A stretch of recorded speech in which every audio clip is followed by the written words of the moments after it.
Israel has barred foreign medical and humanitarian staff from entering Gaza unless their organizations register employees with Israeli authorities. The move has sparked concern among aid groups who warn it could disrupt life-saving operations in the war-ravaged enclave. Take a look at our next report telling you more about it.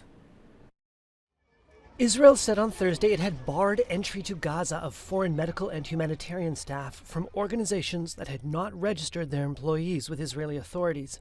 Israel has ordered 37 international non-governmental organizations to halt work, despite the humanitarian needs of the war-shattered enclave. 3 of the aid groups said their foreign staff were told by Israeli authorities this week they could not enter Gaza.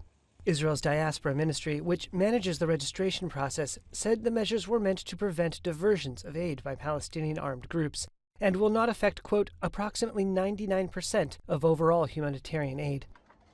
2 aid sources told Reuters some groups are weighing whether to submit staff names to Israeli authorities.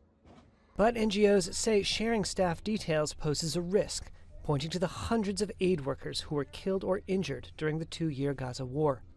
And that for Médicos del Mundo and for many other NGOs is a red line. Eliana Olenzola is the director of international programs at Médicos del Mundo, based in Madrid.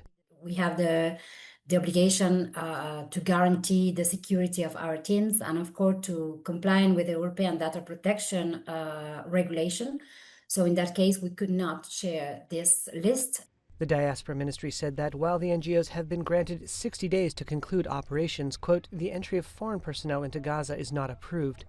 It said international staff with, quote, approved organizations, including the United Nations, could continue work as usual.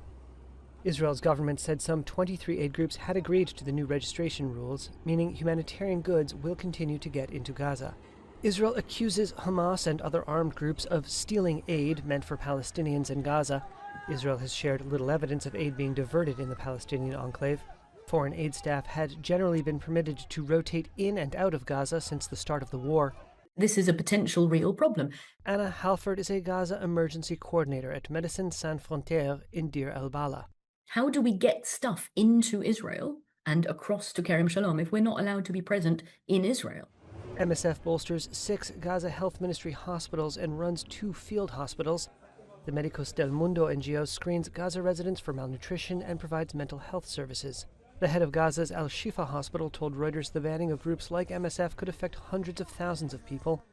One of the groups facing a ban is Oxfam, on which thousands of desperate Gazans, including Samira Al-Ashkar, have come to depend. احنا كنا معتمدين على المؤسسات كتير من ناحية الأكل والمشرب. We were heavily reliant on the institutions in terms of food and drinks. We needed them for our children. Milk, diapers, sugar, cooking oil, flour. We needed them so much. Now, after the war, everything is missing, and things have become dire. We were very dependent on Oxfam. It helped us with so many things.